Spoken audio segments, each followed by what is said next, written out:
Let's talk about how long you should be able to grapple before you get exhausted.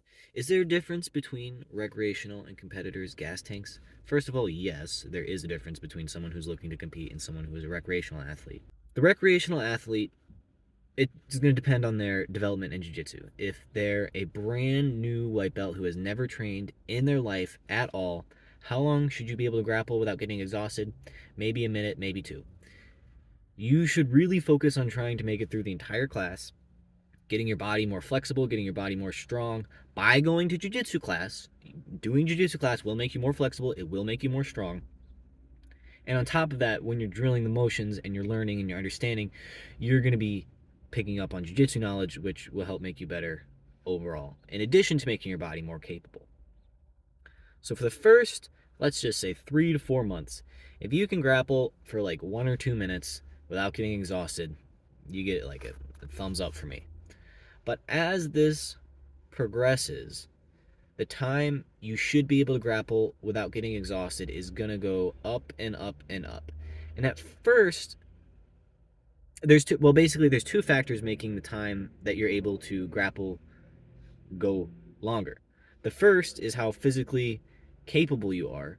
So if I, for example, took 2 weeks and just laid down and barely moved and just ate junk, in 2 weeks' time, I would have less cardio because my body would just not be firing on the same way it would if I keep my continuous maintenance and continue to train.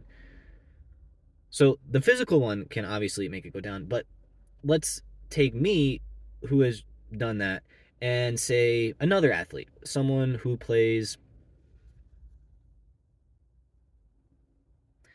basketball, right? A good basketball player, and we did the exact same thing, and our cardios both went down, and we grappled. Right, I would obviously be able to grapple way, way longer than him without getting exhausted because there's the other element, which is the technique. If you're able to efficiently use your mechanics, your body, you're able to stay calm and keep your heart rate down, you will be able to grapple for longer. How can we make this happen with us? Well, you're going to have to put in time, but it starts with how you're drilling and how you're training. If when you're drilling moves, you feel like you're muscling something, you have to heave them over and you go, and you're taking big, deep, strong breaths through your mouth, not through your nose, that's how you're going to grapple. So I see it all the time. If people are super tense when they're drilling, they're going to be super tense when they're sparring. So we practice how we perform. Try to calm it down a little bit. Try to control your breathing. Try to breathe through your nose. Try to relax your muscles and only be strong in the areas where you need to be strong and be tight where you need to be tight. Don't be too fast because trying to be too fast will exhaust you. We can push this 2 minutes as a recreational athlete, let's say in the next 6 months. So we've put 3 months in, we've got about 2 minutes of like solid grappling without getting exhausted. In 6 months' time, we should be able to push this towards about 25 minutes. And I say this because you're going to get basically in shape in that time. You can go from out of shape to in shape in about 9 months' time if you're consistently training and you eat like okay.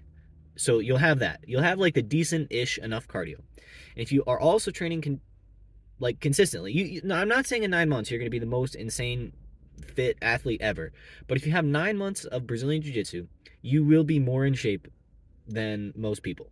Just for real. If you're training consistently and you're eating right, no matter where you're starting from, 9 months, well, I can't say no matter where you're starting from, but for the most part, most people, even if you're really out of shape, 9 months will like really transform your body, severely transform your body. It'll certainly set you on the right path. Now, give it another year's time, then you're a whole new person. But in 9 months, so this is 6 months after our 2 minutes, we should be at 25 minutes of total grappling time because we're going to be a lot more efficient at this point. I'm hoping you will have, and you'll basically be forced to grapple exhausted anyways, because just because you can grapple 2 minutes without being exhausted doesn't mean you just tap out and you're done for the round. If you're a competitor, though, you're probably not going to be like a real competitor until you've been training at least a year, maybe a year and a half, because at that point you're still kind of white belt. And about a year and a half, if you want to be a competitor, like you can start to be a competitor when you start pushing into blue belt. When you're a white belt, you're basically figuring out whether or not the sport is for you.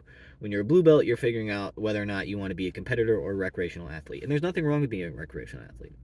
But I'd say be okay with 25 minutes as a recreational athlete. But if you're really starting to push into competitive athlete, how long should you be able to grapple for? Let's say about a year and a half in, this is where you're really starting to push competitive. You're maybe pushing up on blue belt. You're probably going to win a white belt tournament or at least medal, come really close to it. So you're going to have, I don't know, 3, 4, 5, maybe 6 matches, especially if you do two divisions. And let's say at 5 minutes a pop, that's 30 minutes, two divisions. So I would say you should be able to do 10 5 minute rounds as a competitor. And that's like without getting exhausted. And that's like the goal. Now you should be tired by the end of it, but you're going to be exhausted if you burn yourself out, and you're burning yourself out if you're not using the best technique. And this is something that you live and you learn. And I sort of found this balance. So the way I did it is I started off by being really like I was in shape pretty quickly. I was already in shape before going into jiu-jitsu. And so I already had the cardio like ticked off. So it was basically just go until I get exhausted, and then like that's as much as I had for the day. And go again until exhausted, and that's as much as I had for the day. And go, but I wanted to do more jiu-jitsu. I wanted to keep going. I wanted to keep going. I wanted to keep going. But I was just exhausted. So I was like, oh, I can't do this anymore. But I would just kind of force myself, and I was young and just keep practicing. And honestly, probably I was overtraining a little bit, but I would keep going.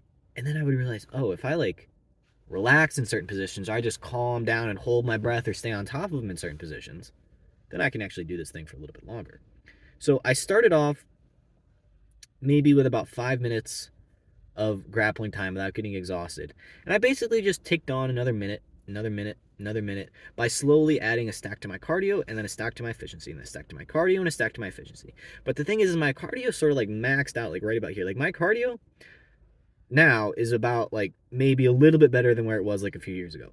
But if we talk about my technique is like way, way better than where it was a few years ago, just because you can get way better in technique and get way more efficient than you can in cardio. For example, if you know about my energy conservation videos, you can do techniques where you're basically expending, or you're gaining energy. You're taking big deep breaths.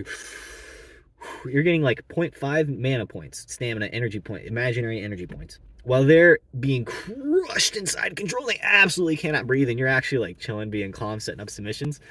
So that's the peak energy efficiency, where you're gaining energy while they're losing energy. So comparatively, it's like you can do that forever. So if you like the video, leave me comments, and I will respond to them maybe with videos. Peace.